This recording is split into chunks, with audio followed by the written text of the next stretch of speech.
Türkiye башкаласы Анкарада 13 сәгать исәнмесез мөхтәрәм тыңлаучылары, бүгін 2026 елның 23 июль пәнҗешәмбе көне атна кичен.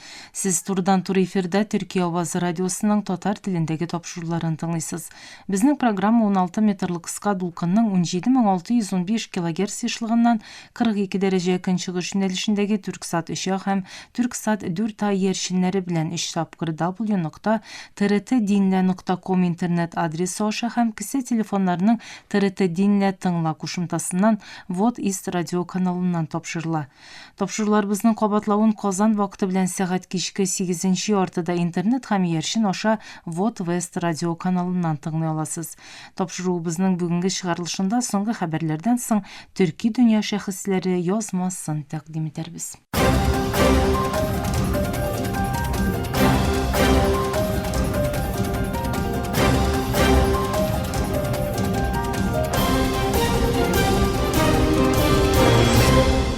Соңгы хәбәрләр. Türkiye Milli Саклану министрлыгы җирле буларак эшләнгән Акъя торпедасының бер хәрби диңгез күнегүләре вакытында уңышлы рәвештә очыртылуын җиткерде.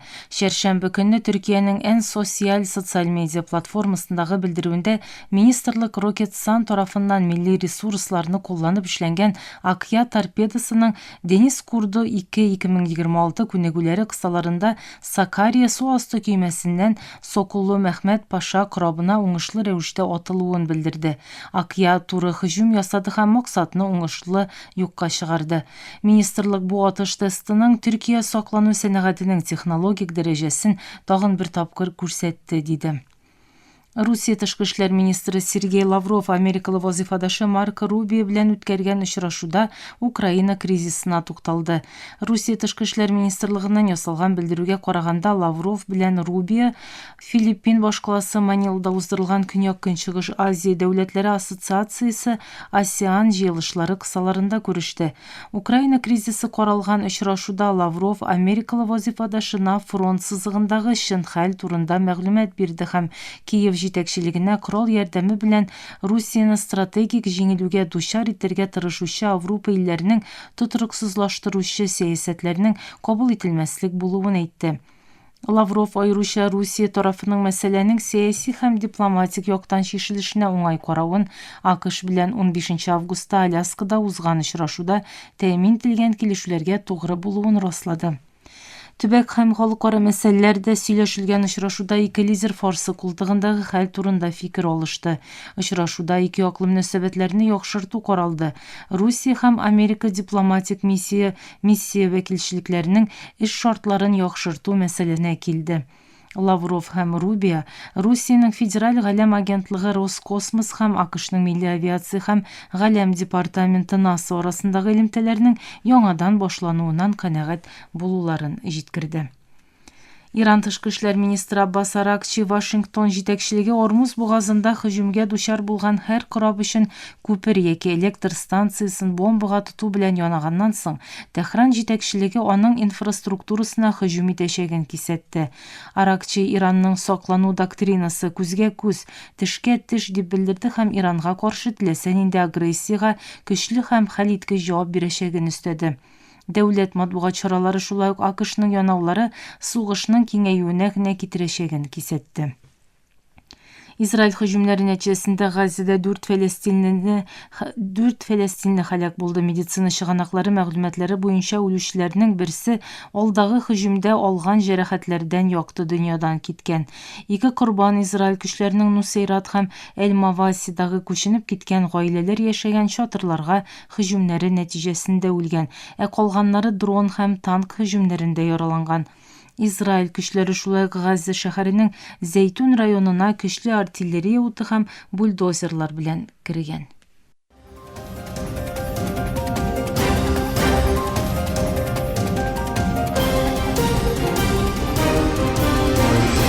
Төркия авазы дулкыннарында соңгы хәбәрләр тыңлыйсыз.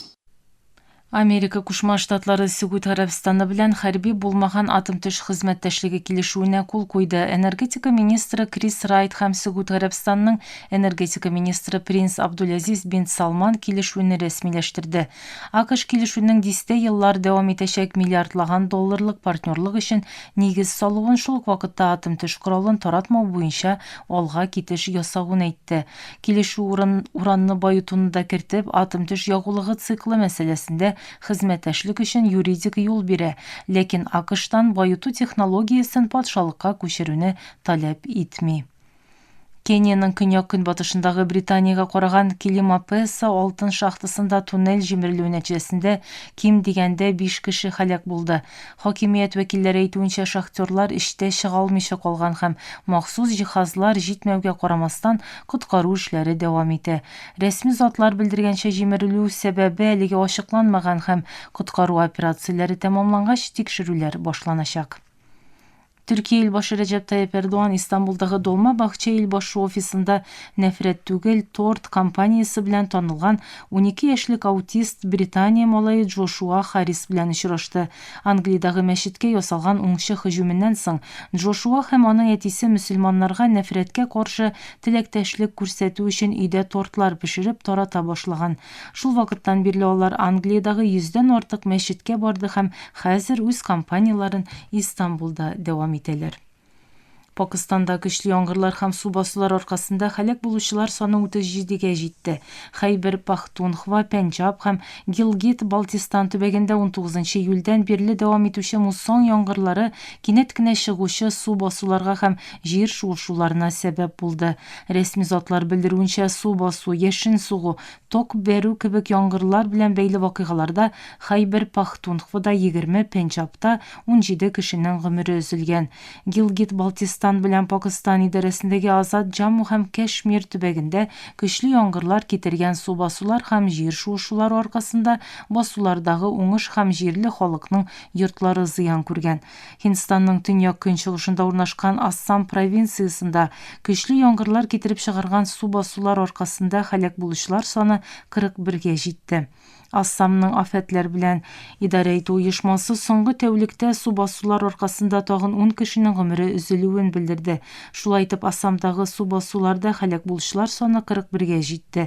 Алар белән бергә провинциянең 25 урынында барлыгы 727 мең кеше афәттә зыян күрде.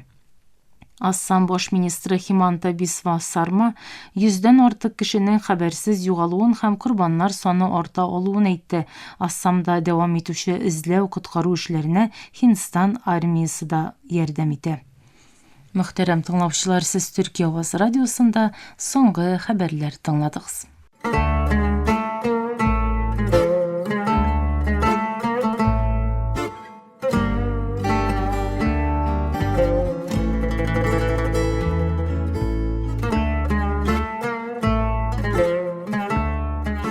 Төрки дөнья шәхесләре.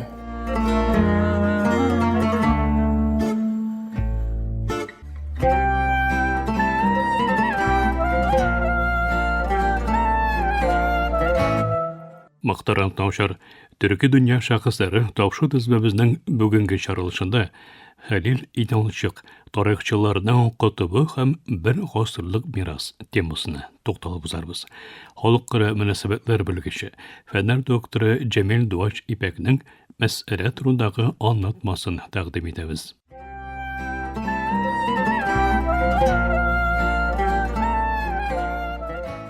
Күпчелек кешеләрнең фикерендә тарих тузанны киштәләргә һәм саргайган кәгазьләргә күчерелгән үткәннәр турындагы хикәя.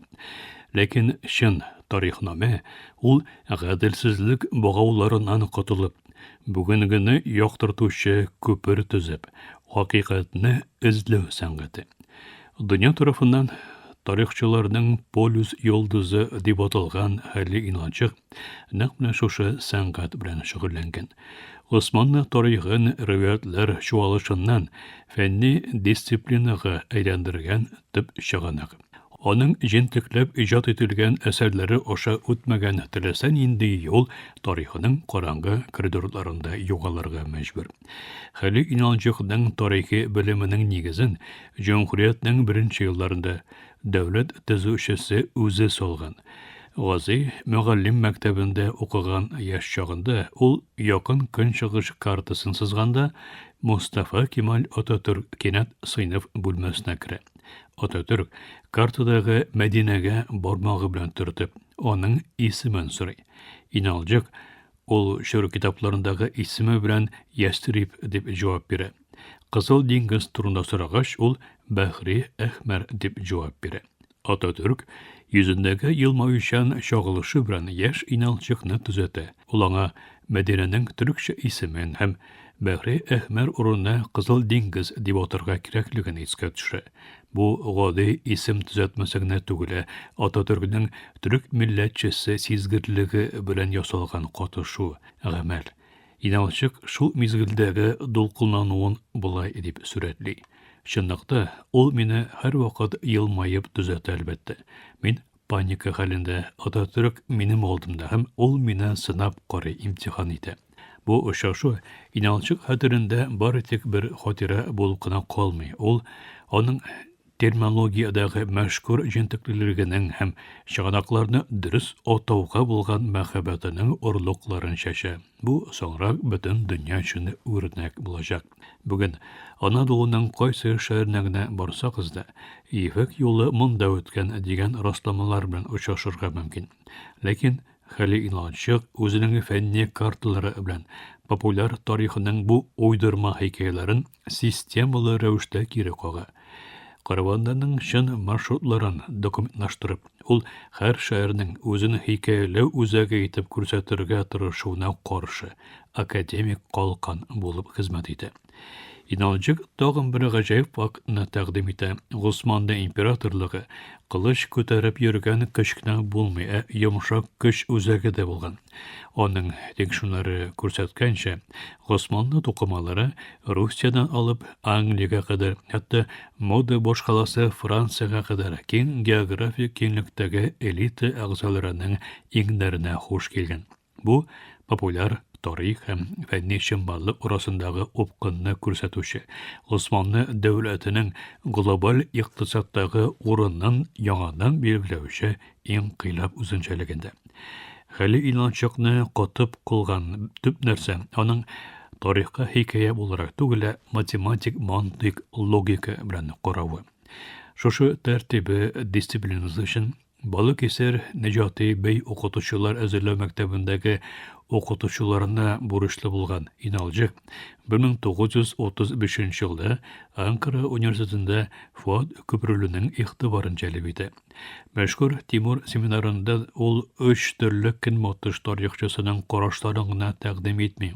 Ул аларны тигезләмәне шишкән кебек чагыштыра. Аларның ысулларындагы җитешсезлекләрне математик төгәллек белән ачыклый. Фуад Көпрүле бу дагыйлекне күргәч, сыйныфка борылып, тарихи җөмләсен әйтә. Балалар, ди, сез дә бу бала кебек язарсыз. Ләкин Иналчыкның карьерасы кыл астында тора иде. Аның ассистентлык имтиханында көндәшләре бар иде. Һәм факультет җитәкчелегендәге көчләр тигезлеге аңа каршы иде. Нәкъ менә монда Көпрүленең мөһим катышуы роль уйнады. Көпрүле шәхсән декан белән элемтәгә керә һәм ассистентлык вазифасына үз йогынтысын ясый. Сез Хәли Иналчыкны алырсыз, ди ул. Бу катышу төрек тарих нәмәсенең язмышын үзгәрткән бөек ирештең төп башлангычы була. Тарихчы өчен архив милләт хәтере ул. Хәли Иналчык шушы хәтернең иң зур саклаучыларыннан берсе буларак архив коткаручысы сыйфаты белән үзен күрсәтә. Бурса шәрия реестрларындагы эшчәнлеге белән 280 дәфтәрдән торган дәү хәзинәне юкка чыгарудан коткара. Бу язмалар биректә Фатих Солтан Мәхмәт идара иткән шур язмалары. Дәүләтнең рәсми карарларыннан түгел, халыкның көндәлек эшләрен, социаль тукымаларын һәм бурса җәмгыяте тормышында яктыртучы уникаль документлар җыентыгын тәкъдим итә. Әгәр иналҗык бу документларны классификацияләмәгән булса, Госманлы императорлыгының социаль һәм икътисади тарихы бүген дә зур караңгылыкта калыр иде. Ул документларны укып кына калмады, аларга яңа сулыш өрде, киләчәккә мирас итеп калдырды.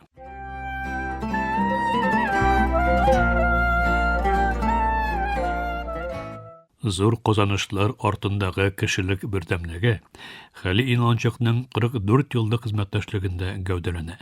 1945 елда өйләнгән Шәфкия ханым аның хатынына хәле җибетеңнә түгелә, гарәп теле доценты буларак академик дөньядагы иң зур партнеры уртагыды иде. Академик дөньядагы көндәшлектән һәм эгодан ерак булган Шәфкия ханым ире өчен гарәп текстларын тәрҗемә итте. Аның өчен көнләшмәчә хуплады.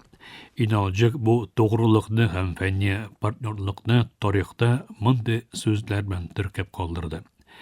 Әгәр минем тормыш иптәшем Шәфкия булмаса, аның аңлавы һәм хезмәттәшлеге булмаса, мин буларны эшли алмас идем.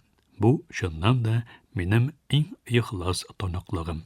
Хәли Иналчык идеологик соқырлыктан азат булган һәм тулысынча фәнни белем нурында сугарылган бик күп әсәрләр калдырды. Ул тарихны шау-шу коралы итеп түгел, кешелекне һәм җәмгыятьләрне аңлау лабораториясе итеп карады. Аның мөстәкыйль позициясе һәм методологик каткыйлыгы бүгенге көндә дә бу юл күрсәтүче йолдызның яктылыгын бөтен дөнья буйлап йөртүен дәвам итүче сансыз укучыларны тәрбияләде.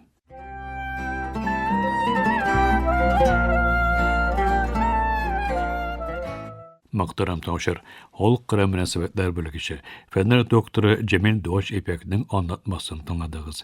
Киләсе тапшыруда күрешкәнгә кадәр исән имин булыгыз.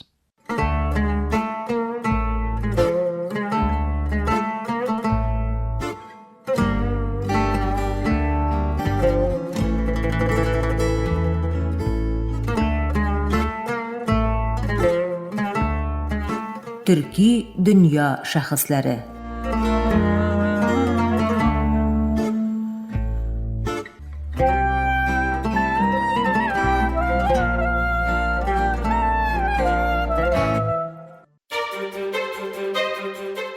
Burası Türkiye'nin Sesi Radyosu. This is the voice of Turkey. Hier ist die Stimme Türkiye's. Ici TRT, Radio La Voix de Türkiye. اینجا آنکارا رادیو صدای ترکیه. هنا إذاعة صوت تركيا.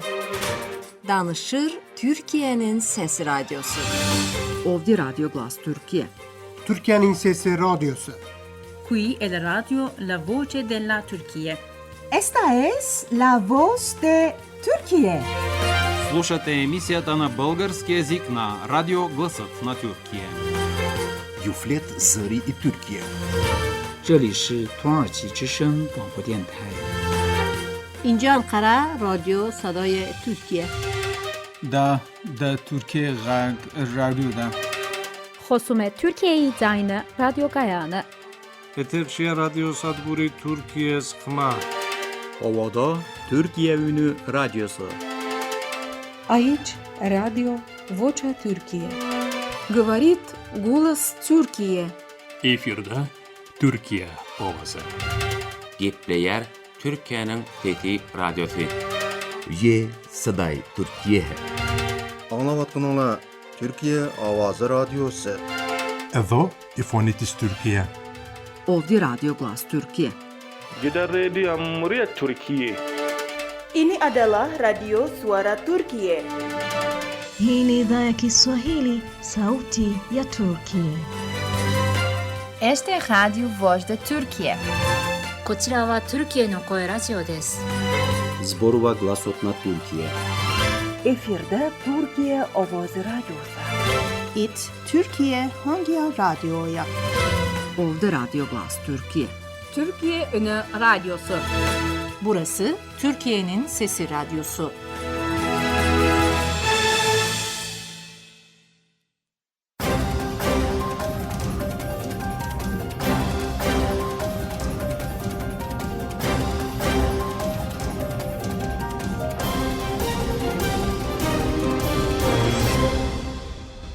Тапшыруларыбызны төгәлләр алдыннан кайбер хәбәрләр кыскача. Türkiye Milli Соклану министрлыгы җирле буларак эшләнгән Акъя торпедасының уңышлы рәвештә очыртылуын җиткерде. Русия тышкы эшләр министры Сергей Лавров америкалы вазифадашы Марко Рубио белән үткәргән очрашуда Украина кризисына тукталды. Израиль һөҗүмнәре нәтиҗәсендә Газада 4 фәләстинле һәлак булды. Пакистанда көчле яңгырлар һәм су басулар аркасында һәлак булучылар саны 37-гә җитте. Мөхтәрәм тыңлаучылар, Төркия Авазы радиосының татар телендәге тапшырулары шушының белән ахырына якынлашты. Әлегә без сезнең белән сау буллашабыз. Эфирда киләсе очрашуга кадәр.